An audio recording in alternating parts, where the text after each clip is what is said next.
Stress जो है वो पॉजिटिव होता है कि नेगेटिव होता है? इसका रिप्लाई अगर मुझे आप चैट बॉक्स में दें तो मुझे लगेगा कि आप मेरे साथ हैं, मेरी बातों को सुन रहे हैं। जब स्ट्रेस पॉजिटिव है तो रिप्लाई आया है यहाँ पर, sir stress is positive, positive negative भी आया है। तो जब ये पॉजिटिव है तो इस पे ये क्लास क्यों, इस पे इतना डिस्कशन क्यों? क्योंकि पॉजिटिव स्ट्रेस अगर है तो उसका नेगेटिव साइड भी होगा, और हम लोग जो है वो गलती से नेगेटिव साइड में चले जाते हैं। ये देखिए, ये ग्राफ आपके स्क्रीन पे है। अगर स्ट्रेस का परफॉर्मेंस मुझे देना है और स्ट्रेस का लेवल जो है वो लो है, तो मेरा परफॉर्मेंस का ग्राफ ऊपर जा रहा है। अगर मीडियम है तो बराबर चल रहा है, और अगर स्ट्रेस हाई है तो मैं उस लेवल में परफॉर्म नहीं कर पाऊँ। तो मुझे यहाँ पर ये ध्यान देने वाली चीज है कि मैं जिस स्ट्रेस में हूँ वो स्ट्रेस का लोड मुझे कितना लेना है। अगर मैंने एग्जाम की तैयारी नहीं की है तो मैं परफॉर्म कैसे कर पाऊंगा? तो मैं उसका लोड क्यों लूं? ऐसा नहीं कि मुझे तैयारी नहीं करनी है, तैयारी करनी चाहिए, और तैयारी बिफोर करनी चाहिए। तैयारी करने का भी एक प्रोसेस होता है। मैं अशोक सर से रिक्वेस्ट करूंगा कि उसकी भी एक सेशन अरेंज करें कि एग्जाम की तैयारी कैसे की जाती है।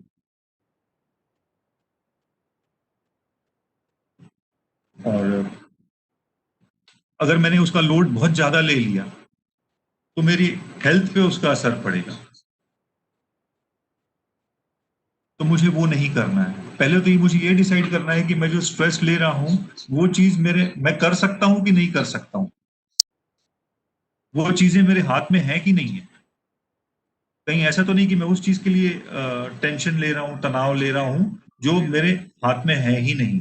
जैसे बारिश हो गई और मैं बारिश रोकना चाहता हूँ, मुझे कहीं जाना है और मैं बड़ा स्ट्रेस में हूँ कि यार बारिश हो रही है। बारिश तो मैं नहीं रोक सकता। अभी कोरोना काल आ गया, इसमें हमको घर से बाहर निकलने के लिए मना किया गया, लोगों से मिलने जुलने के लिए मना किया गया। हम अपने डेली रूटीन से बिल्कुल अलग रूटीन में आ गए, और मैं इसीलिए परेशान हूँ कि कोरोना की वैक्सीन क्यों नहीं बन रही, कोरोना की दवाई क्यों नहीं आ रही, कोरोना कब खत्म होगा। तो मुझे इस सिचुएशन में अपने आप को ढालना पड़ेगा, उसका स्ट्रेस मुझे नहीं लेना पड़ेगा। मुझे ये समझना पड़ेगा कि मैं क्या कर सकता हूँ जिससे मेरा ये लेवल कम हो या लेवल बराबर आए और मेरा परफॉर्मेंस वो पहले वाले जैसा ही हाई हो जाए। तो मुझे स्ट्रेस का लोड उतना ही लेना है, तनावग्रसित उतना ही होना है जिसमें मैं बेटर परफॉर्मेंस कर सकूं, और तब मैं स्ट्रेस से ओवरकम कर पाऊंगा। अब स्ट्रेस से ओवरकम करने के सॉल्यूशंस जो आपने बताए, म्यूजिक सुनना, तो मेरी तरफ से सबसे पहला सुझाव आ रहा है कि बढ़िया से सोएं। आज के जमाने में हम वर्चुअल जिंदगी जी रहे हैं, हम फिजिकल जिंदगी तो जीना ही भूल चुके हैं। दिन रात सिर्फ और सिर्फ मोबाइल। बिस्तर में जाते हैं मोबाइल के साथ, उसको देखते हैं जब तक नींद नहीं आती, या जब तक हमको कोई जबरदस्ती बोलता नहीं कि सो जाओ, और सुबह उठते हैं तो फिर हाथ जो है वो मोबाइल की तरफ जाता है। इसको छोड़ दीजिए और बढ़िया से सोइए, 8 घंटे 10 घंटे खूब सोइए। दूसरा, योगा करना। योगा में भी बेस्ट एक्सरसाइज होती है ब्रीदिंग एक्सरसाइज, सांसों के द्वारा की जाने वाली एक्सरसाइज। भ्रामरी प्राणायाम एक एक्सरसाइज है, और योग निंद्रा एक एक्सरसाइज है। इसको अगर आप गूगल में सर्च करेंगे तो ये दोनों एक्सरसाइज आपको मिल जाएंगे, आप चाहें तो इसको नोट भी कर सकते हैं। फिर उसके बाद वॉकिंग कीजिए। जब आप बढ़िया से सो जाएंगे, समय पे सोएंगे और समय पे उठेंगे, तो आपका शरीर जो है वो आपका साथ देगा, और तब बोलेंगे कि आप मैं क्या करूं। तब आपको रनिंग करनी है, वॉकिंग करनी है, अपनी एज के अकॉर्डिंग डिस्टेंस डिसाइड कीजिए, टाइम डिसाइड कीजिए, एरिया डिसाइड कीजिए, और ये कीजिए अगर कोई खेल खेलना चाहते हैं तो कीजिए। अभी पैंडेमिक टाइम में, जिस कोरोना काल में, मैंने नोटिस किया है कि सड़क में बहुत सारी साइकिल दिखती है आजकल। हर एज ग्रुप के लोग साइकिल चला रहे हैं। तो आप भी अगर चलाना चाहें तो चला सकते हैं। हेल्दी फूड खाइए। फूड जो है वो कलरफुल होना चाहिए। कलरफुल का मतलब ये नहीं कि उसमें आर्टिफिशियल कलर हो। जैसे मेरे खाने की थाली है तो उसमें हरा रंग भी हो, पीला रंग भी हो, सफेद रंग भी हो और लाल रंग भी हो, तो मतलब हर तरह की अ, रंगीनी वहां पर होगी। तो एक बैलेंस डाइट मिलेगी बॉडी, क्योंकि मैं मुझे सोना भी है, मुझे योगा भी करना है, मुझे रनिंग भी करना है, मुझे और भी काम करने हैं, तो बराबर से डाइट लेंगे हम तो स्ट्रेस का लेवल जो है वो अपने आप नीचे आएगा। हमारे ब्रेन को कुछ न्यूट्रिशंस मिलेंगे और हमारे सोचने समझने की क्षमता बढ़ेगी। लाइट हार्टेड रहें।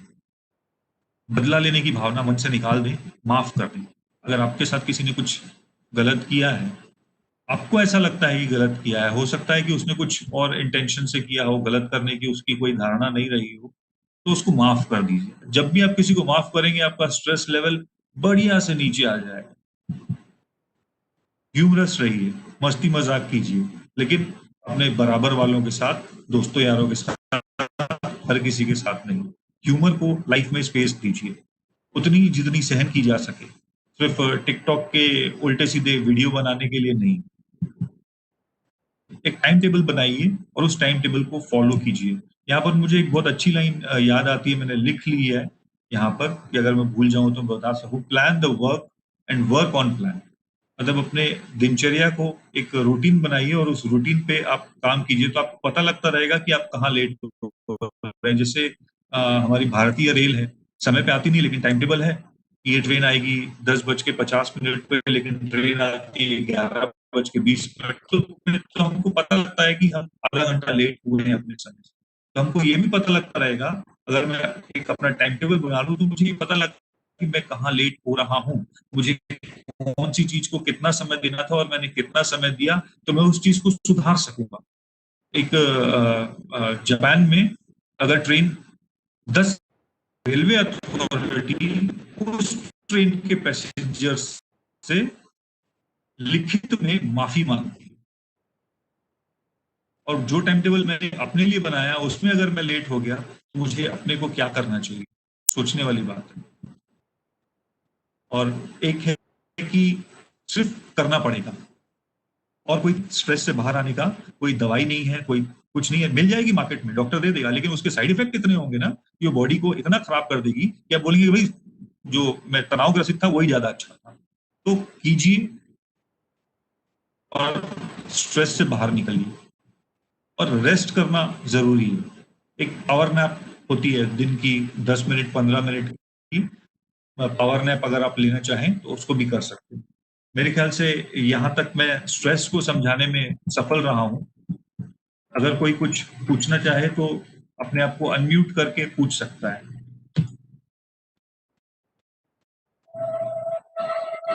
या चैट बॉक्स में कोई सवाल हो तो पूछ सकता है। अगर कोई सवाल हो तो आप चैट बॉक्स में पूछ सकते हैं।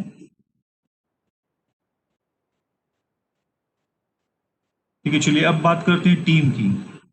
टीम में T stands for together, E stands for everyone, A stands for achieve, M stands for more। Together मतलब एक साथ, everyone मतलब जितने लोग साथ में हैं उतने लोग। और कई बार तो ऐसा होता है कि जितने लोग साथ में नहीं हैं वो भी। अचीव मतलब प्राप्त करते हैं, मोर मतलब ज्यादा।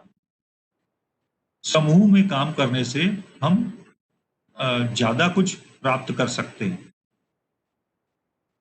टीम की जरूरत हर किसी को पड़ती है। भगवान राम को भी पड़ी थी। जब माता सीता का हरण कर लिया था रावण ने, तो भगवान राम ने भी टीम बनाई थी। वो गए एक राजा के पास, उनसे रिक्वेस्ट की कि आप मेरी मदद कीजिए, तो उन्होंने अपनी पूरी सेना दी उन्हें, जिसमें हनुमान जी, मरीच सब थे। और वो जा करके टीम जा करके पता लेकर के आई, और फिर वो सेना जा करके युद्ध हुई। आपने रामायण देखी है। टीम समय के साथ एक्सपैंड भी होती है और रिड्यूस भी होती है। एक्सपैंड कैसे होती है? एक्सपैंड वाली तो बात मैंने बता दी आपको कि भगवान राम गए थे टीम के साथ में और लेकर के आए। जब वापस वो अयोध्या पहुंचे तब उन्होंने अपनी टीम को रिड्यूस करना चालू किया और विभीषण जी को वहां का राजपाट दिया। फिर बाकी सेना को बोला कि आप अपना राजपाट संभालिए। वो अपने राज्य में आ गए, अयोध्या में आ गए। और फिर उन्होंने एक दिन हनुमान जी को भी कहा कि आप जाइए, और हनुमान जी ने जाने से मना किया। तो टीम समय के साथ रिड्यूस भी होती है और बढ़ती भी है, और हर कोई टीम का पार्ट होता है। कभी ना कभी हमको टीम की जरूरत हमेशा पड़ती है। टीम बिल्ड करने के लिए दो तीन तरह की चीजें होती है। एक तो समान मानसिकता वाले लोग, लाइक माइंडेड पीपल, इनके साथ हम काम करना पसंद करते हैं और टीम बना लेते हैं। जैसे माफी चाहूंगा ये बोलने के लिए, अगर मुझे स्मोक करने की आदत है तो मैं स्मोक करने वाले फ्रेंड्स के साथ में ज्यादा रहना पसंद करूंगा। और अगर मुझे किताब पढ़ना पसंद है तो मैं ऐसे लोगों के साथ रहूंगा जो किताब ज्यादा पढ़ते हों, उनके साथ में किताब एक्सचेंज कर सकूं, नई किताबें ले सकूं और डिस्कस कर सकूं। अगर मुझे टिकटॉक या पबजी खेलने वाले पसंद है तो मैं उनके साथ रहना पसंद करूंगा। और टीम में जो है कभी कभी हमारे पास में पेड स्किल्ड लेबर्स भी होती है, लेबर भी होती है और स्किल्ड पर्सन भी होते हैं जिनको हम पे करते हैं। वो भी हमारी टीम का ही हिस्सा होते हैं। कई बार ऐसे भी लोग होते हैं जो जिनको हम पे नहीं करते, वो भी हमारी टीम होती है। अब ये बताइए कि टीम जो है वो मुझे स्ट्रेस फ्री रहने में कैसे मदद करेगी मेरी स्टूडेंट लाइफ में, ये मैं आप लोगों से पूछना चाहूंगा।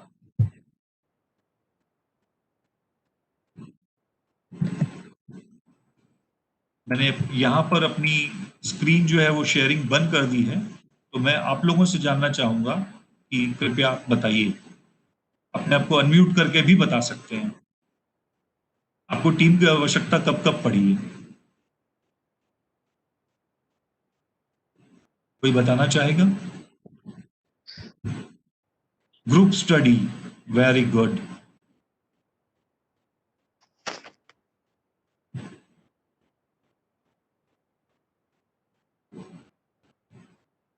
चलिए फिर से देखते हैं कि मैंने क्या क्या सोचा था।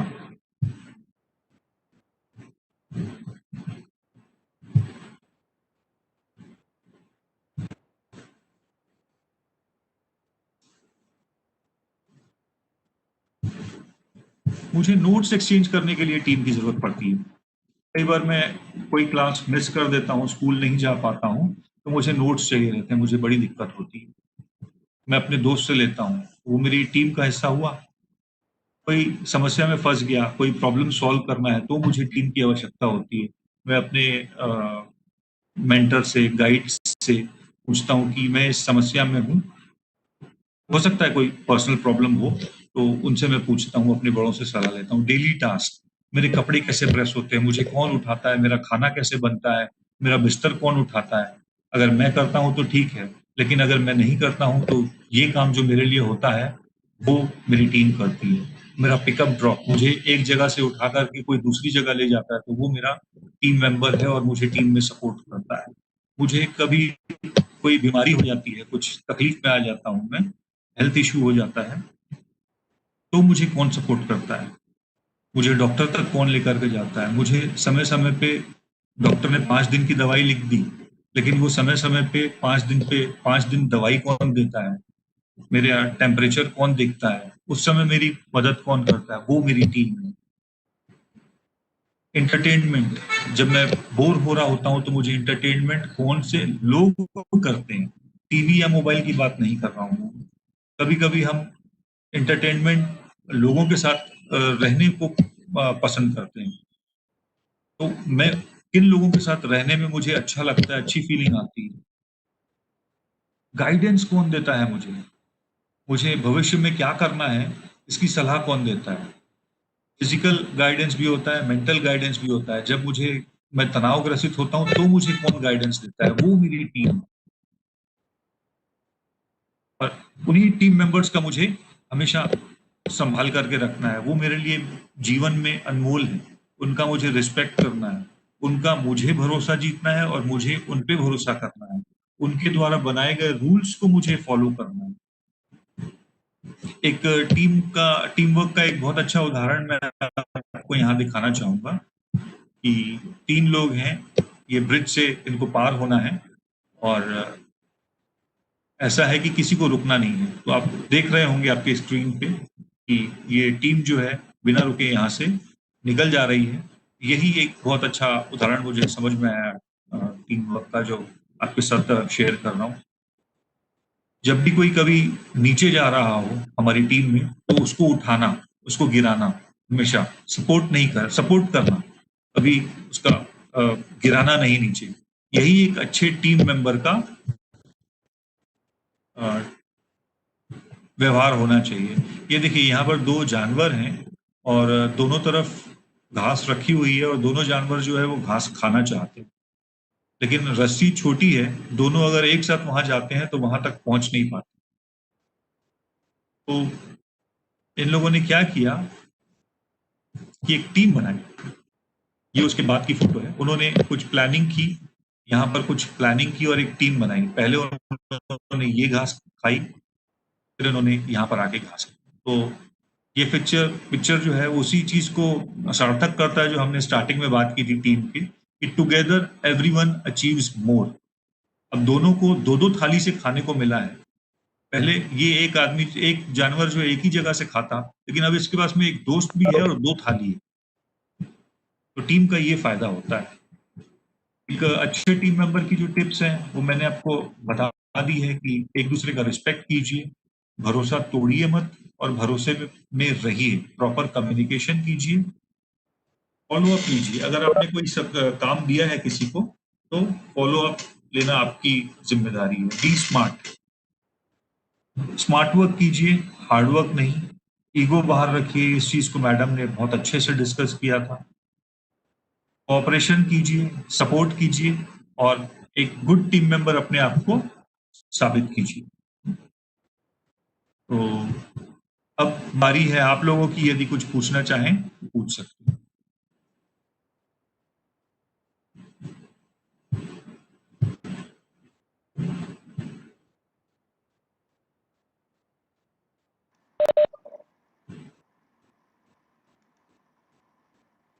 आप लोगों के मन में यदि कोई सवाल हो तो अपने आप को अनम्यूट करके भी पूछ सकते हैं और चैट बॉक्स में भी पूछ सकते हैं। Over to Ashok very sir. Much mister Pankaj, आपने बहुत अच्छे से प्रेजेंट किया अपना। बहुत ही लाइव और इंटरेक्टिव सेशन था। और किसी का भी कोई सवाल हो तो अभी भी आप पूछ सकते हैं, अगर नहीं है तो हमारे साथ मैडम प्राची ठाकुर भी जुड़ी हुई हैं। मैं उनसे भी अनुरोध करूंगा कि इस टॉपिक पे अपने संक्षेप में विचार व्यक्त करें, उसके बाद हम लोग सेशन एंड करेंगे। मैडम प्राची। जी सर, थैंक यू। पहले तो आशा मैडम और पंकज सर बहुत धन्यवाद। बहुत आपने इंफॉर्मेशन दी है। मैं थोड़ी साइकोलॉजी पॉइंट ऑफ व्यू से या शारीरिक जो स्ट्रेस की वजह से जो इफेक्ट होते हैं उससे रिलेटेड थोड़ी सी बात बताना चाहूंगी। जब हम स्ट्रेस में होते हैं तो हम जनरली ब्रीदिंग हमारी शैलो हो जाती है, यानी पूरी सांस हम लोग नहीं लेते, जल्दी जल्दी सांस लेने लगते हैं। उस वजह से बॉडी को और अपने दिमाग को ऑक्सीजन कम हो जाता है। तो इसके लिए जब भी स्ट्रेस में है हम, विचार हमारे कम हो जाते हैं या हमारी सोचने की क्षमता धीमी हो जाती है। इसका कारण ये है कि ब्रेन को ऑक्सीजन सप्लाई कम हो जाता है। तो जब भी लगे कि स्ट्रेस आ रही है बहुत, या जब भी लगे कि अभी कुछ सूझ नहीं रहा है, पॉज कीजिए, रुकिए, डीप ब्रीदिंग कीजिए, धीरे से सांस अंदर लेंगे, धीरे से मुंह से छोड़िए। जितनी स्लो और जितनी लंबी सांस आप पेट और छाती भर के ले और छोड़े, ऐसा 5 बार अगर आप करेंगे तो पूरे बॉडी को ऑक्सीजन की सप्लाई नॉर्मल होगी। स्ट्रेस की वजह से मसल्स हमारे जो अकड़ जाते हैं वो रिलैक्स होने लगेंगे और फिर ब्रेन और बॉडी हमारी ठीक तरीके से काम करने के लिए रेडी हो जाएगी। तो जब भी लगे कि दिमाग बंद हो गया काम करना, उस वक्त डीप ब्रीदिंग ये चीज हमें बहुत आसानी से उस वक्त के टेम्पररी स्ट्रेस मैनेजमेंट का टेक्निक है। ये परमानेंट नहीं है। परमानेंट टेक्निक्स जो पंकज सर और आशा मैडम ने बताए, जैसे अपने ऊपर काम करना, टीम, ये वो सारी चीजें टेम्पररीली अभी इस मिनट में क्या कर सकती हूँ, तो डीप ब्रीदिंग कर सकती हूँ। ये एक चीज बस मुझे ऐड करनी थी। बाकी जो मैडम ने और सर ने बताया वो बहुत ही उपयुक्त होगा, और सिर्फ सुनने से ये चीजें हमारी लाइफ में नहीं आएंगी या ये बदलाव नहीं आएंगे। वो चीजें जो सुनते हैं आप, मुझे ऐसा लगता है होपफुली कि आप लोग उसको नोट डाउन करते होंगे और उसको अप्लाई करने की कोशिश करते होंगे। तो ये जरूर कीजिएगा, अगर हम चाहते हैं कि हमारा सक्सेस का फॉर्मूला हम बनाएं, तो हमें ये चीजें सारी जो सीख रहे हैं उनको अप्लाई करना सीखना जरूरी है। और अगर आपको अप्लाई करने में कोई भी दिक्कत आ रही है तो अशोक सर है, हम सब लोग हर संडे मिलते हैं। आप कभी भी ग्रुप में क्वेश्चंस पूछ सकते हैं, पुराने सेशन से रिलेटेड भी पूछ सकते हैं कि आपने ये बताया था, मुझे ये समझ में नहीं आया, या मैंने ये कोशिश की, मेरा ये रिजल्ट आया, या मुझे ये नहीं हो पाया। जो भी आपका फीडबैक है आप बाद में भी दे सकते हैं। तो इन चीजों को अप्लाई करना जरूर सीखिए, जरूर उसकी कोशिश कीजिएगा। बस इतना कहना चाहूंगी। अशोक सर को और जितेंद्र सर को फिर से एक बार धन्यवाद आज के इतने सक्सेसफुल और सुंदर सेशन के लिए। थैंक यू प्राची मैडम, आपने जो छूट गया था हम लोगों से उसको आपने कवर किया, और आपने पूरी टीम को एक इनविटेशन दिया है कि आपकी कभी भी कोई समस्या होती है तो आप पूछ सकते हैं। सिर्फ संडे के इंतजार में न रहें, आप कभी भी इंटरेक्ट कर सकते हैं। आपके क्वेश्चंस के बेस में भी हम लोग अपने सेशंस को कस्टमाइज कर सकते हैं, उन चीज़ों को यथासंभव हम शामिल कर सकते हैं।